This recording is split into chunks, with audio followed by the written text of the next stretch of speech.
Legislative IQ. Increase your legislative intelligence with Florida's policy, budget, and campaign monitoring service. Subscribe today at legislativeiq.com.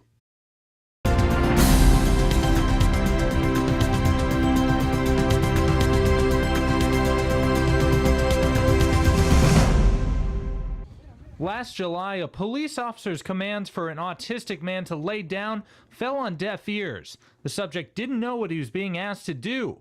The officer fired, hitting a caretaker in the leg.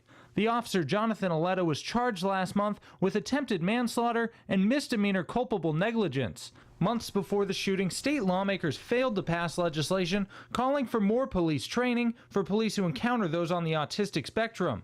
They aren't making that mistake this year. The rate of birth with children falling under the autism spectrum, it's just going up so much that we knew that we had to put something on the books immediately. Victoria Zepp has a son with autism. She worries what could happen if her son were to have an encounter with officers. The fear that would go through my mind if my son were stopped and panicked or didn't understand what the person was saying. Zepp says these negative encounters aren't the result of bad officers, but a lack of training.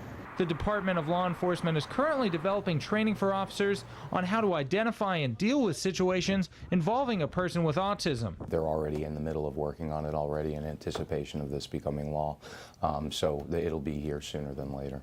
There isn't a mandatory amount of training specified in the bill, but Zepp says she'll take quality over quantity on the issue. I'm less concerned with the hours, more concerned with what is that going to look like? How is that going to come together? The autism training would become part of law officers' 40 hours of continued employment training they receive every 4 years. In Tallahassee, I'm Jake Stofan.